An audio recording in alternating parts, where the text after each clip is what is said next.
grupos. Materiais auxiliares, que são aqueles que se adicionam, que se agregam às matérias-primas e, portanto, compõem o produto final. E também temos aqueles itens chamados de itens MRO, ou suprimentos de manutenção, reparo e operações, daí a sigla MRO. Esses materiais, obviamente, como o próprio nome diz, servem para a área de manutenção, para pequenos reparos e para o funcionamento em si. Por exemplo, a graxa de uma máquina é um item de operação. Os produtos em processo são todos aqueles produtos que ainda, eles já não são mais matéria-prima, porque eles já sofreram alguma transformação, mas também não são produtos finais, não são produtos acabados ainda, eles estão em elaboração. Por isso, produtos em processo ou em elaboração. E os produtos acabados.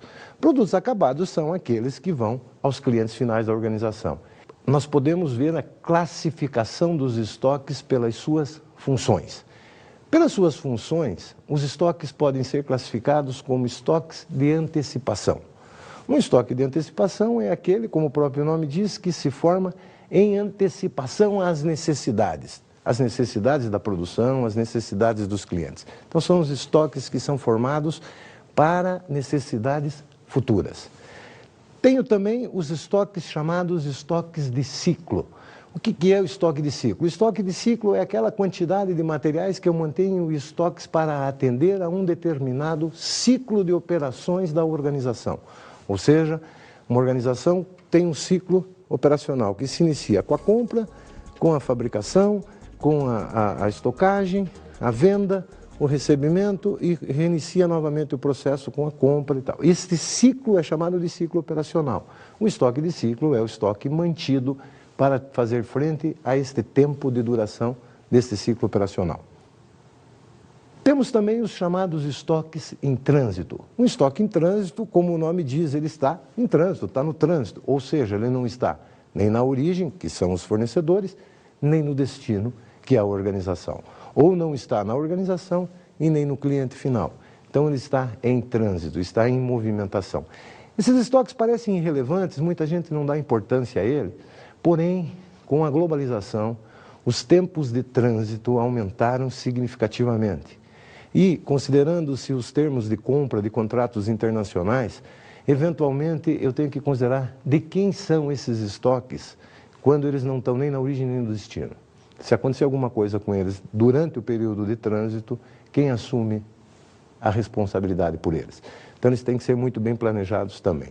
Outro tipo de estoque são os estoques de segurança. Como o nome diz, são estoques formados para garantir a continuidade das operações, caso aconteçam problemas com os demais tipos de estoque.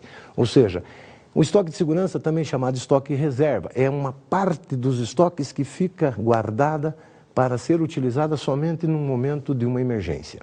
Temos também os estoques especulativos. Estoque especulativo, como o próprio nome diz, é o estoque que eu compro, eventualmente, um material, especulando, por exemplo, com uma eventual alta de preços.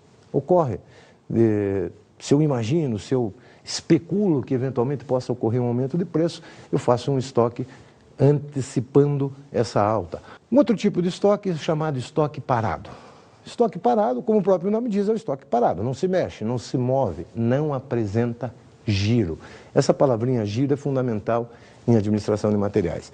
Estoque parado é aquele estoque que ficou durante um período de tempo muito longo, sem movimentação dentro dos armazéns da organização. Esse estoque é um problema para a administração de materiais, ele agrega custos e não adiciona valor. Tem que ser eliminado o mais breve possível. Um outro tipo de estoque, este é talvez mais comum para empresas que trabalham com commodities, com materiais que sofrem oscilações de preços no mercado internacional, que tem os seus preços definidos pelo mercado internacional. É o chamado estoque hedge.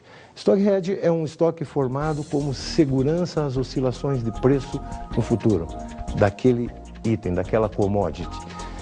Geralmente isso é feito com commodities agrícolas, com commodities minerais. Então as organizações fazem um estoque hedge, um estoque de segurança para enfrentar oscilações, se elas têm entregas futuras contratadas hoje para entregar daqui a 6 meses, daqui a 1 ano, e ela não tem segurança nos preços, ela faz um estoque hedge para garantir essa oscilação de preço. Temos também os estoques de suprimentos MRO, os estoques de manutenção, reparo e operações. São os estoques que eu faço para atender às necessidades operacionais da organização, para eventuais reparos nos equipamentos, nos recursos operacionais e os estoques para garantir a manutenção necessária à continuidade das organizações. Vejamos agora as funções dos estoques. Imagina uma caixa d'água.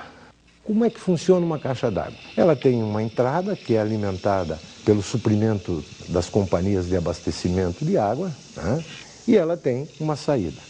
O que regula o funcionamento disso é uma válvula de segurança, né? Que faz com que quando a caixa d'água atinge um determinado limite, ela impeça a entrada. A caixa d'água, ela é um bom exemplo para a gente imaginar como são os estoques das organizações. Porque o que acontece? Se eu tiver uma entrada maior do que a saída, o que acontece? A minha caixa d'água enche demais. E se eu não tiver a válvula para segurar, para impedir o enchimento, ela simplesmente transborda, né? Se ela sair mais do que entra, o que acontece? Ela esvazia e eu fico sem água, ou seja, eu fico sem estoques. O ideal seria o quê?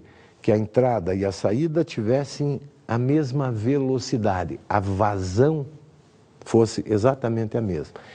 Infelizmente, essa situação é uma situação ideal, mas ela não existe na prática dentro das organizações. Os bens, os produtos não são produzidos e consumidos simultaneamente. Eles demandam um tempo para serem produzidos e entregues. Então, os estoques, eles existem para criar utilidade. E são basicamente duas as utilidades criadas pelos estoques.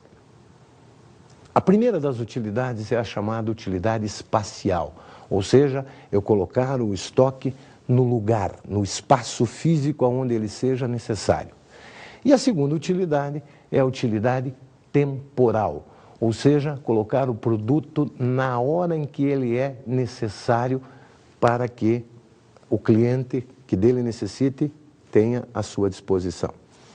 Além disso, nós podemos falar sobre as razões para a manutenção de estoques. Quais são as razões que levam uma organização a fazer estoques? Eu disse no início da aula e volto a repetir. A redução de custos e nível de serviços. Custo e serviço. Então, primeira razão, melhorar o nível de serviço ao cliente. Seja o cliente interno, seja o cliente externo. Melhorar o nível de serviço como? Agregando a ele utilidade, espaço temporal. Produto no lugar certo, na hora certa. E tem uma terceira utilidade aí, que é a utilidade de condições de uso. Além disso, eu tenho que reduzir os custos operacionais. Então, eu tenho que gerenciar os meus estoques de forma a garantir que os custos operacionais sejam mínimos possíveis. Para entender um pouquinho melhor isso, imagina que você está morrendo de sede, verãozão, calor de 35 graus, e você chega num bar, numa lanchonete, em qualquer lugar na praia, e diz assim, quero uma Coca-Cola geladinha. Aí o cara que te atende diz assim, espera só um pouquinho, vai lá, passa a mão no telefone, liga para o distribuidor da Coca-Cola e diz assim, ó, me manda uma Coca-Cola aqui que eu estou precisando para atender o meu cliente. Você vai dizer que esse cara está louco, não é isso? Ou então você pede a Coca-Cola e ele diz para você, ó, espera só um pouquinho que eu acabei de pôr ela para gelar, daqui uns 40 minutinhos ela está gelada. É a mesma situação. Você está morrendo de sede e você quer a Coca-Cola gelada na hora em que você chega.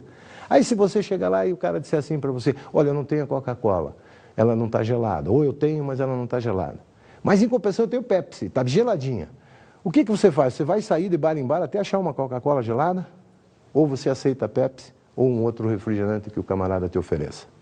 É óbvio que você não vai sair procurando de bar em bar. Então é importante que você leve em consideração que o estoque serve para criar utilidade de tempo e de espaço. O produto na hora certa, no lugar certo.